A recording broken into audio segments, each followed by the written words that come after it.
In the latest turn of events in the US-Iran conflict, the Israeli military reportedly carried out strikes on routes leading to the Fordo uranium enrichment facility, a long-time target in the region. Israeli military struck Revolutionary Guard sites in Tehran today, coordinating closely with the US forces. Let's listen in to the Israeli military spokesperson's statement. אנחנו ממשיכים לפגוע ולשלול את יכולת שיגור וייצור הטילים של המשטר האיראני. ברגעים אלה, מטוסי חיל האוויר מעמיקים את הפגיעה במרחב טהרן, בדגש על מפקדות של משמרות המהפכה. Iran's foreign ministry spokesman Ismail Baghei stated Iran's position following the US attack on nuclear sites. Let's hear his latest comments. ما اجازه نخواهیم داد هیچ موضوع حاشیه‌ای دیگری تمرکز ما رو در دفاع از ایران عزیز بگیره. اونچه که الان مد نظر ماست دفاع جانانه از کیان ایران و دفع شر دشمنی است که با بهره‌مندی از حمایت آمریکا و برخی دیگر از کشورهای اروپایی جنگ ناعادلانه‌ای رو علیه این سرزمین.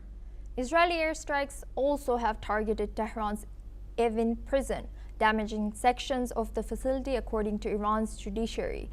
The Mizan online website reported that parts of the infamous prison were hit. Israel's defense minister confirmed the strikes, explaining that military action focused on key command centers of Iran's Revolutionary Guard and security forces. Meanwhile, Russian President Vladimir Putin condemned the attacks as unprovoked and unjustified during a meeting with Iranian Foreign Minister Abbas Araghchi, but did not offer direct support. Global markets have reacted nervously to the developments, with oil prices fluctuating and stock markets wobbling. Analysts are watching closely for any response from Iran, particularly concerning the Strait of Hormuz, a key shipping route for oil. European stocks have dropped and Asian markets show mixed results as the situation continues to evolve.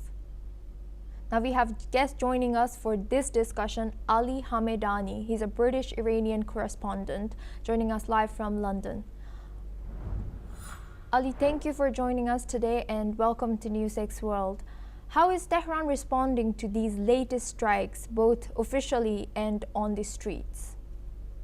Like they have responded over the past couple of days. I mean, they keep threatening the Israeli state that they are going to attack, but the fact is, the truth fact from the field is basically they are not capable of any kind of retaliation, meaningful retaliation, although under state media, radio and television, they keep saying we are attacking this target, we are attacking that target, but so far we know the targets that they have managed to launch missiles to were mostly civilians. They were talking about targeting the Ben Gurion airport in Tel Aviv, but and over the past 11 days they have been saying that they have targeted the main Israeli airport many times, but as far as we know, that is not real. From inside the country today, as far as the IDF, the Israeli Defense Forces, claimed that they have attacked many symbolic places, such as where they were basically involved in suppressing people and freedom movement of Iran. Places like, as you said, the gates of the infamous Evin prison was targeted, not the prison itself, because as far as we know, hundreds of political prisoners are locked up in Evin prison. So what they did, the Israeli air defense and airstrike did, actually, they targeted the gate and also an administration building to show, as they claim, some sort of support for the Iranian civil society. Also, there were reports of one countdown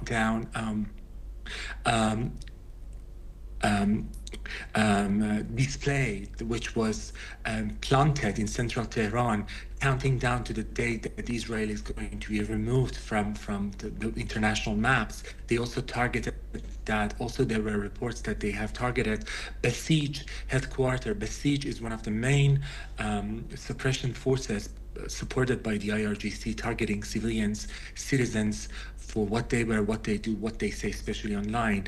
That is the place which the infamous morality police takes order from. So these are so symbolic, but I'm not saying these explosions were narrowed down to only, although they were narrowed down to target these symbolic places, but because of the wave of explosions, of course, there are so many people reportedly were scared. They are in the streets. There were footage of rebels all over the city. Also, the smokes. When I was literally minutes ago, I was watching a clip which came from Iran, showing the city under the thick layer of smoke. It was really horrifying to see the city that I know really well and I was born in under attack. But the reality is, the Israeli government says, as far as Iran wants to show any kind of retaliation, keep targeting, especially civilians in Israel, they will keep going after the regime. One of the points is, Iran is also, the Islamic Republic is also losing the battle when it comes to propaganda, because nobody takes them seriously anymore, especially inside the country.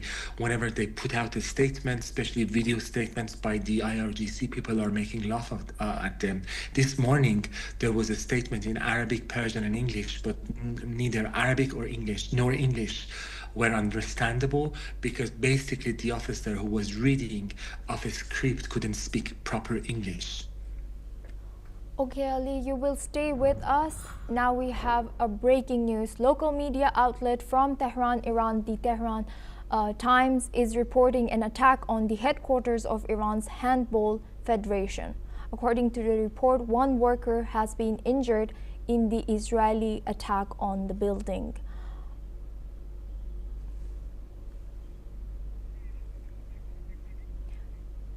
Now we have another breaking news. Russian President Vladimir Putin has met Iranian Foreign Minister Abbas Araghchi earlier today in Moscow amid the ongoing conflict between Tehran and Tel Aviv.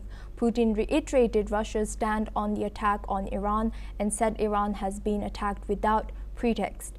He also said that Middle East conflict is moving the world to the very dangerous line. Let's listen into more of what he had to say on the Middle East conflict.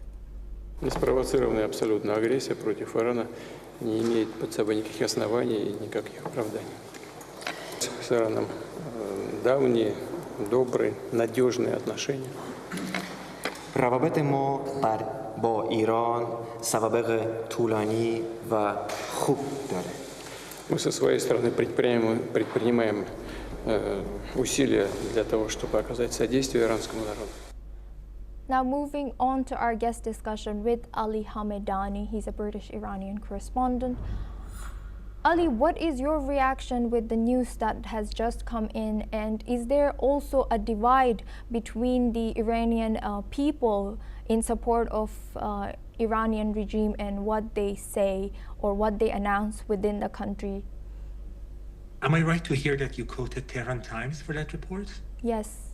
Yes. So Tehran Times is a pro-regime state media. So whenever there's a news break coming out of state media, I always have my doubt, because I really need to fact check, because state media turn to be propaganda machine of the Iranian regime. They are trying to say the Israelis are attacking civilian targets, non-military targets, and I really am suspicious when it comes to the Iranian state media. As I said, Iranian state media also say the Iranian IRGC Revolutionary Guard is targeting many military targets in Israel, but none of them were basically verified and approved to be true by international independent media and also independent sources. So when it comes to Tehran Times and media like that, I always am skeptical, because they are pro-regime. Over the past couple of days, the pro-regime media, especially Tehran Times, as you just mentioned, are trying to basically dominate this narrative that the Iranian non-military bases targets have been attacked by the Israelis. But it is very difficult, because to verify these news when it comes to when they come from the state media. And the reality is, Iran doesn't let free press to operate inside Iran. International journalists are not able to travel to Iran freely and try to report freely. That is one of the main obstacles. Also, international watchdogs like the UN cannot operate freely inside Iran. So we really do not know what's going on inside Iran when such report comes out. But many people are happy, at least have been happy over the first initial days after the attack, because they thought this could be an opportunity for them to basically to overthrow the regime. But of course, there are people who are saying a war cannot bring democracy to Iran. But I really want you and your audience to pay attention to what I'm going to say now. We observed so many wars over the past 2 years. Just look at Ukraine and Russia. When Russia invaded Ukraine, we have seen hundred thousands of Ukrainian men who wanted to join the army, who wanted to defend their country. But over the past 11 days, there was no one single report coming out of even state media saying that, okay, this bunch of youngsters, people want to do something to defend the country. And this is the direct result of this understanding by the people that this war is not about the people of Iran. This is a war between the Israeli state and Islamic Republic of Iran. Islamic Republic of Iran has lost credibility over the past many years. We all know the Iranian regime basically was born out of the slogan, "Death to Israel." And many people are saying they planted so much hate and now they are getting back the hate they planted. And Ali, now we have just seen that Russia is backing Iran, and how much Russia is going to back Iran in international levels in the face of this the conflict, and also what are your reaction towards the comments made by Russian leader Putin that he said there's no justification on the attack on Iran, and also that Russia is towards or working for the people in Iran?